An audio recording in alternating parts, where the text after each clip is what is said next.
औज़ुबिल्लाहि मिनश्शैतानिर्रजीम बिस्मिल्लाहिर्रहमानिर्रहीम। मेरा नाम तैयब ताहिर है, मैं गुजरांवाला से बिलोंग करता हूँ। दुआए कलंदर में कब आया और किस तरह आया? 2 साल पहले 2021 की बात है। मैं शदीद डिप्रेशन में था और डिप्रेशन की क्या किस्म थी मुझे खुद नहीं था पता। एक सख्ता तारी हो जाता था, ना कुछ दिमाग में आता था, ना बस ये कि कुछ ना कुछ सोचता रहता था, लेकिन सोच किस तरफ जाती थी मुझे भी नहीं था पता। फिर मेरे जानने वालों ने मुझे बताया कि हमारे मुर्शिद पाक है, आप उनसे मिलें तो अल्लाह पाक आपको कुछ ना कुछ अता करेंगे। मैंने उनकी बात सुनी। फिर जब मैं इस दुआ में शामिल हुआ तो तकरीबन 10 या 15 दिन पहले मुझे एक ख्वाब भी आया था। मैंने ख्वाब की किसी से ताबीर पूछी तो उन्होंने मुझे यही बताया कि आपकी मुलाकात अल्लाह के किसी ऐसे बंदे से होगी जिसके साथ आपका तल्लुक तवील अरसे तक कायम व दायम रहेगा। मैंने तबी तबीर सुनी और मैं इंतज़ार ही करता रहा कि कौन कब अल्लाह का कोई बंदा मुझे मिलेगा। फिर जैसे मुझे मेरे जानने वालों ने मुझे बताया तो मेरे एक दिल में ना एक बात पैदा हुई थी, शायद ये वही अल्लाह के बंदे होंगे जिनका मुझे ख्वाब में बताया गया है। उस वक्त तो ज़ाहिर बात है माइंड में ऐसी चीज़ें नहीं आती, लेकिन जब आस्ता आस्ता टाइम गुजरता गया तो फिर मुझे समझ आती गई कि ये वो ख्वाब किस तरफ जा रहा है। लाला जी से बात की। ज़ाहिर बात जब इंसान मुश्किलात से गुजरता है तो वो फिर अल्लाह के ज़िक्र ज़कार करता है, वज़ाइफ करता है।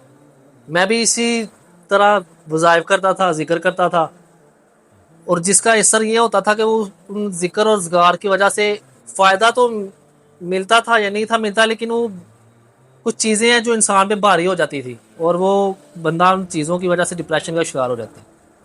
इसी तरह मैं भी वज़ाइफ से, ज़िक्र ज़कार से मैं भी डिप्रेशन का शिकार हो गया।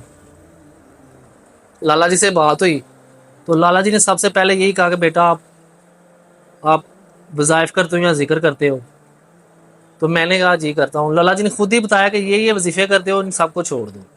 जब इन्होंने बताया कि ये वजीफ़े करते हो तो मेरा माइंड, मेरा जहन और ज़रा पॉजिटिव हो गया कि ये इन्होंने खुद ही बता दिया है।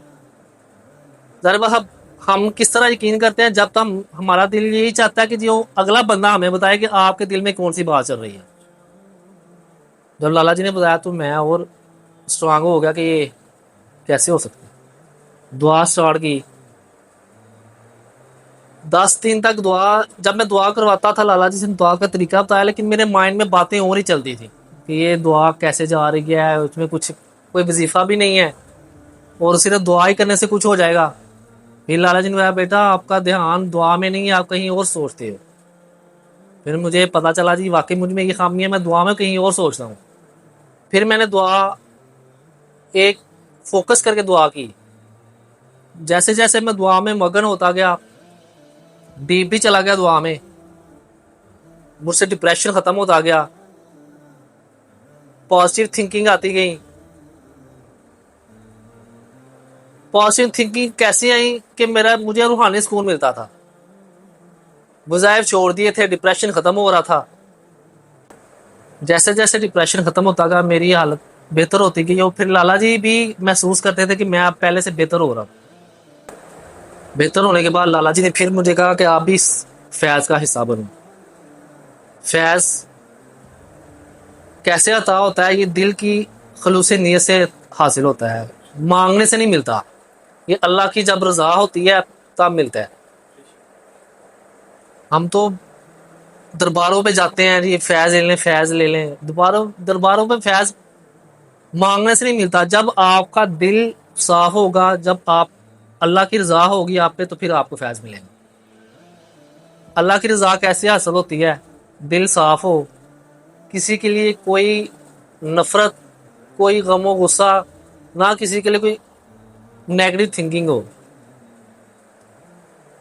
इस दुआ कलंदर का भी यही मेन मकसद है कि सबके लिए प्यार बांटो।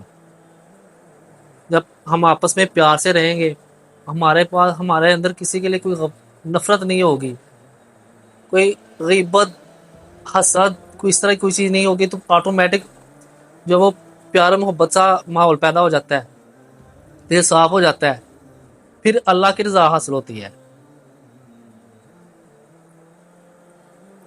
अब माशाल्लाह लाला जी ने फैज भी दिया हुआ है, तो ज्यादा तो नहीं,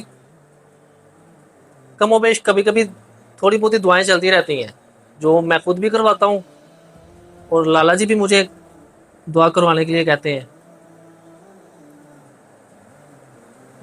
इस दुआ कलंदर का मेन मकसद यही है कि दुनिया में सिर्फ प्यार हो जाए, प्यार और मोहब्बत हो। जब हम में आपस में नेगेटिविटी ख़त्म हो जाएगी, प्यार और मोहब्बत कायम होगा, वैसे ही हर चीज़ बिल्कुल ठीक हो जाएगी। दुआ कलंदर में कोई वज़ाइफ नहीं होते, कोई ज़िक्र-ओ-ज़कार नहीं होता, सिर्फ एक दुआ होती है। जिस दुआ दुआ का मेन मकसद ये है कि आपका और अल्लाह ताला का रिश्ता कायम हो जाता है। दुआ में हमें अल्लाह से मांगने का तरीका सिखाया जाता है। वो तरीका हर हर कोई दुआ तो मांगता है, लेकिन तरीके मुख्तलिफ होते हैं। एक प्रोसेस होता है अल्लाह पाक से हमकलाम होने का। अल्लाह पाक से जब हमकलाम होते हैं तो हमारी बात अल्लाह पाक तक पहुंचती है, तो वो अल्लाह पाक हम पे करम करते हैं। तो इंशाल्लाह पूरी दुनिया में ये फैज़ बड़ी तेज़ी से फैल रहा है। ये फैज़, इसकी एक और बात है, ये फैज़ किसी एक शख्स के साथ मुंसलिक नहीं है, ये ओपन है, कोई भी इसमें आ सकता है। इसका कोई भी फिक्का नहीं है। ये सिर्फ इसमें ना, इसमें ये है कि कोई हिंदू हो, मुसलमान हो, ईसाई हो, सब इसमें आते हैं। और जब अल्लाह पाक के करम होता है तो जो गैर मुस्लिम है वो भी मुसलमान हो जाते हैं। बहुत सारे जो दूसरे, जहाँ से जाने दूसरे जो सिलसिले चलते हैं या जिनसे फैज़ मिलता है, उनके साथ उन जैसा माहौल पैदा होता है, उनकी कुछ शरायत होती हैं। इस सिलसिले में कंडीशन कोई नहीं है कि अब किस तरह आना है।